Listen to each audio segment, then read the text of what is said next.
The good news is it sounds more complicated than it really is. Don't you agree? Yes. Yeah. Yes. It was actually very straightforward. But when you look at all the facts and all the what ifs, you go, oh no, what do I do? And we're going to tell you what you could do, okay? We're going to tell you today how to see the waterfalls here on the beautiful Columbia River Gorge.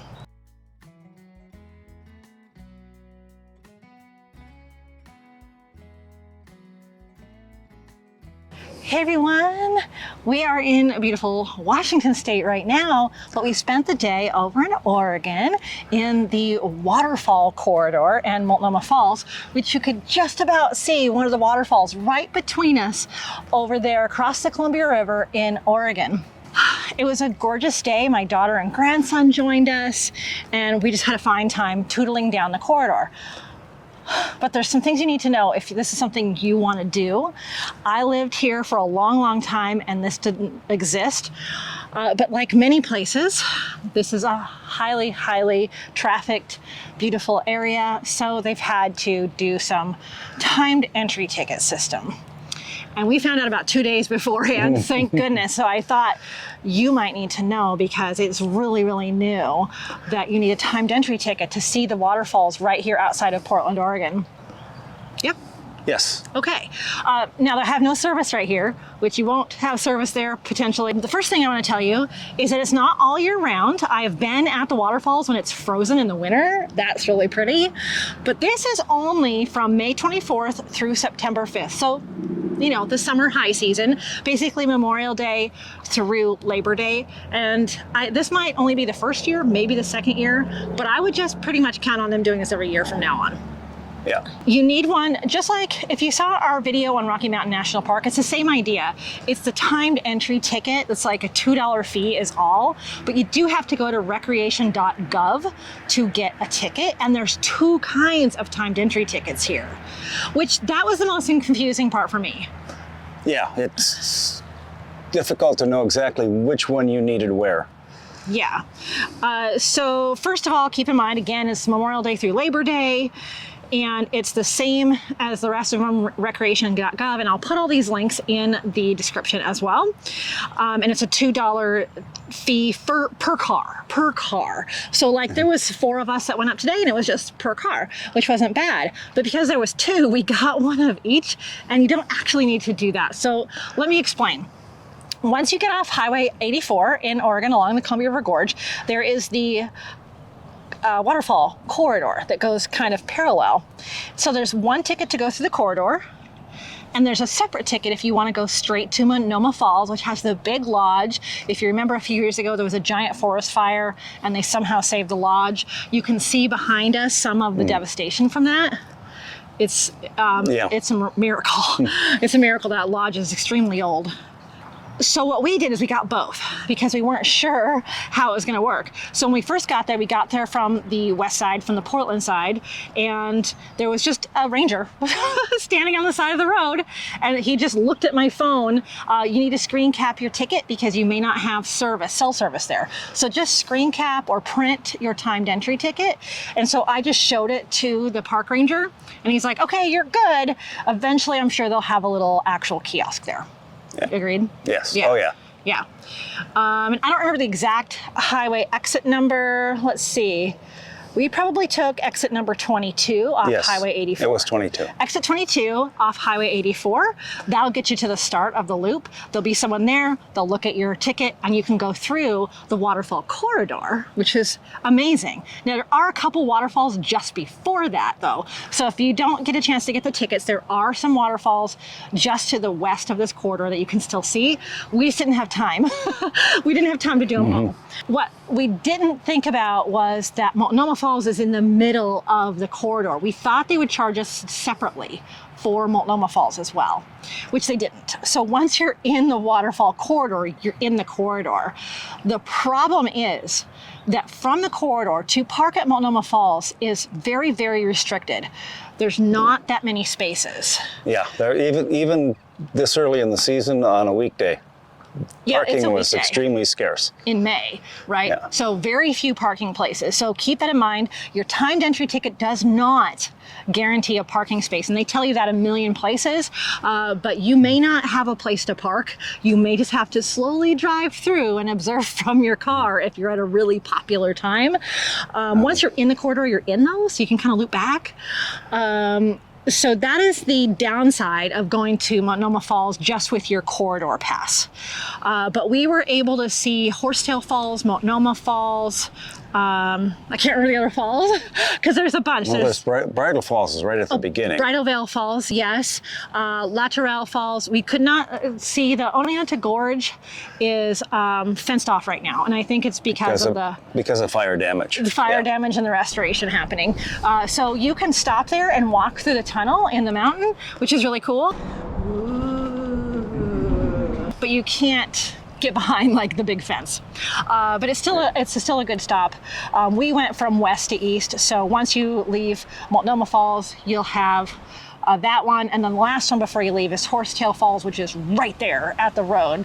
Really, really, really accessible, really pretty, and huge. Like, it looks so huge. That might be what that falls is. I can't remember now. That's not Horsetail. That's not Horsetail. Okay, never mind. I think that's Oneida. Oneonta, I think is how you say it. Oneonta. I'm not sure, but we'll put it in the description. There is a really nice hike in that gorge. I just don't know if it's accessible right now. So that's all you need is the timed entry, and I believe they're in 1 hour slots. I'll double check that for you and put it on the screen, but ours was a 9 to 10, and so you need to arrive between the 9 and 10, and I think they give you another hour leeway if you really want to. But they've done studies that have found this is about how long people stay. So you think that, okay, if everyone gets to 9 o'clock, they're just gonna stay all day, and they don't. They don't. No. So that's why the timed entry ticket system actually works. That is for the Waterfall Corridor. If you want to just go to Multnomah Falls, there is a much bigger parking lot directly off Highway 84. It goes to a huge parking lot. You do have to walk up a trail to get to the lodge, but it's a paved trail. it is. So. Yeah, and it's pretty. It's along the river, so you can get to just the falls. Again, I don't think parking's guaranteed in there either. But it's a much bigger parking lot, and to get to it off of the freeway. Watch the signs. Yeah. There are signs. There's huge signs, and I'll put the exit number in the description too. So you don't have to have both if you're already in the Waterfall Corridor. Yeah. So that's what we didn't know. We got both. It was only $4 whole for both of them, and that's cool. If you don't want to drive and you're worried about the parking and accessibility, things like that, then you can do a couple of different tours. There was a cute trolley that comes through there. Really cool. It just drops you off at particular stops, and you can pick it back up when it comes back through the other way. Yeah, people had trolley stickers on, just like other tour companies would do. So they drop you off at a waterfall, and then you tootle around and take a look and take some pictures and enjoy it. And then you can get on the next trolley. And there's also the Sasquatch bus. Yeah. Yep. So then you don't need the timed entry. You just need to get your ticket for the bus. And so there's those two ways that you can also get in there. You can also bicycle in for no fee. It's a windy old road though. It's not super safe. And it's all uphill one way and downhill the other. Yeah, think of the gorge, like you're seeing it right here. So you can bike in as well, and you can do the 2 tours, which is great. Let's see, what was the other thing? Once you're at Multnomah Falls, there's a huge lodge there. They have beautiful meals that you can have. Also, just outside the lodge, there's a snack bar.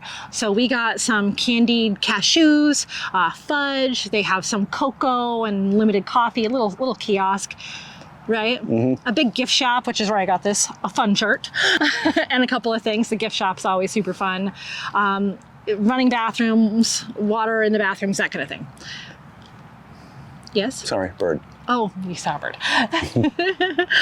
What else do you need to know? What's the times during which you need a timed entry pass? I believe it's 9 to 3. Let me look at my notes here.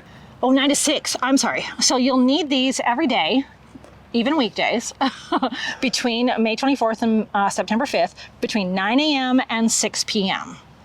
Okay, and it actually says right here, you can go to Oregon.gov as well and find this information. And so just east of the Bridal Veil off-ramp, which is exit 28, all the way to Ainsworth State Park, which is exit 35. So that's where the corridor is.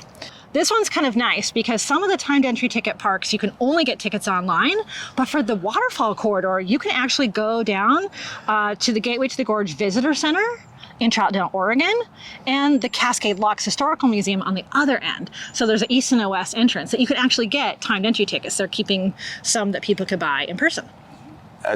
When they right away when they need them? Or? Yeah. Oh, okay. Yeah, which I thought was pretty nice. You said something about reservations at the dinner lodge? Oh my gosh, yes, thank you. So if you have dinner or meal reservations at Multnomah Falls Lodge, you don't need a timed entry ticket for that either. You just have to show that you have a reservation. You need to have a reservation. Yeah. Let's see, they talk about what a personal vehicle is versus, commercial vehicle. Multiple people in the car is fine. This one's a little bit different. Like once you're in, you're in. If you leave again, you can't come back in. So like in Rocky, you can leave and come back as long as you come in during the time slot you're supposed to come in. But apparently this one you can't. So keep that in mind. Once you're in, just do everything you want to do. I would say we only did the morning because my daughter had to do some things, but you could give yourself all day to do this if you really wanted to. And several of the falls, there are actually trails that will take you to various levels, including all the way to the top. Yeah. And if you start doing those, one, hopefully you're in good shape because it's a steep climb for most of them. And two, it'll take all day to do all of it that way. Yeah. But the photo opportunities are amazing. Good point. So Multnomah Falls, you can hike up, and partway up the falls there is a bridge. And so that's cool. Although I found that once you're at the bridge, you look down on the parking lot. So the good view really is from the falls, from the lower level, all the way down. Same for what was the very first one we went. There's a lot of them have hikes around them, or at least partway up to a bridge and a loop. We are at sea level here. You're not at elevation, but they are steep, rocky paths and often are very wet. So they can be slippery and muddy. They were muddy today. And many of them, you can get down to the pool of the waterfall and you're gonna get wet. So he found that out with his camera today, like the whole front lens got wet. You get so much water on the front of your lens, you can't shoot through it. Although the visual effects could be kind of interesting. Yes, just from so many water droplets on your lens. Yeah. What we found too is we had a 9 o'clock entry, and about 10 o'clock, this is May, the sun was just coming up over the hill to the side, to the east of the waterfall, and you can get the starburst image. So keep in mind kind of where the sun's going to be behind the waterfall, which is cool as a photography note. And by 10 o'clock, it's getting busy already. Very busy by 10, just like most places we've been to. There were cars waiting. Blocking traffic, waiting for a parking place. Yeah. Oh, I found some more information. Gray Line Waterfall Trolley, that's $21 per person. Hop on and off at 9 stops. And the Sasquatch Shuttle is $15 per person. So that's pretty nice. And I think from the looks of it, that just stopped at each location for a while. Yeah. You'd get off the bus, do your thing there, and then get back on, and they would go to the next falls. Sorry. Excuse me, pardon. Because the bus was sitting and waiting for people at some of the parking lots. Yeah, that's right. And the trolley is super cute. It made the little trolley sound and everything. Yeah. It's an actual trolley. And I found my note here. It says a small number, about 10% of the hourly permits, you can pick up at those 2 visitor centers too, but not at the entry kiosk. Do not try to get it from the park ranger standing on the side of the road. Oh gosh. If you're camping at Ainsworth, it doesn't sound like you need one. You need your camping receipt. And that's your permit for the Waterfall Corridor. So there is a campground in there, Ainsworth State Park. So you can look that up. Part of this is because it's such a popular park and the roads are very, very narrow, so the emergency vehicles can't get through, which is super important, especially when you see things like the burn area here. Look, there's like a osprey right above us. Look at that. Ooh, all right. Got a wide angle lens on. That is super cool. I'm so distracted. Okay.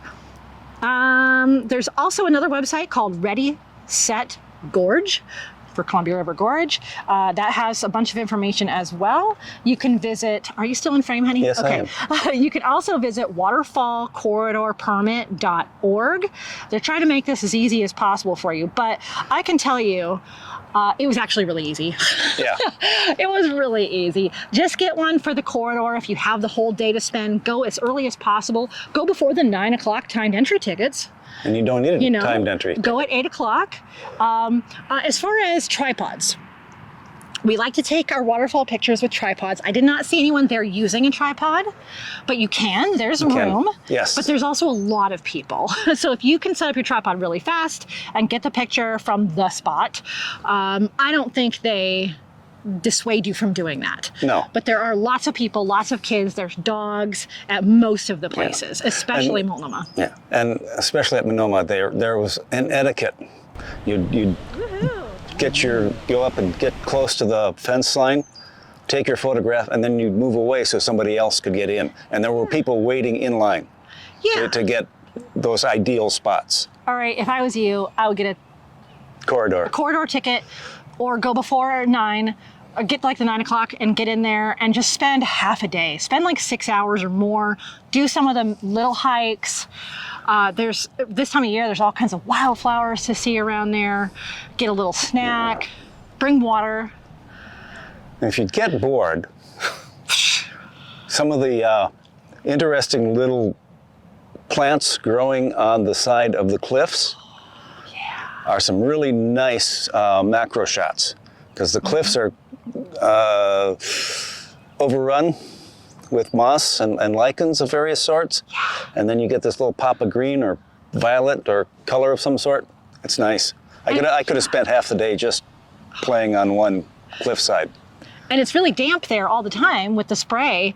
So all the colors, you can imagine, are very saturated as well. So all the shades of green are here.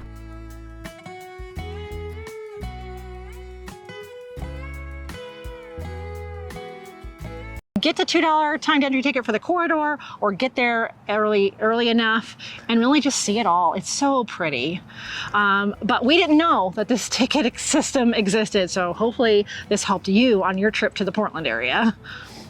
Yeah. Yep.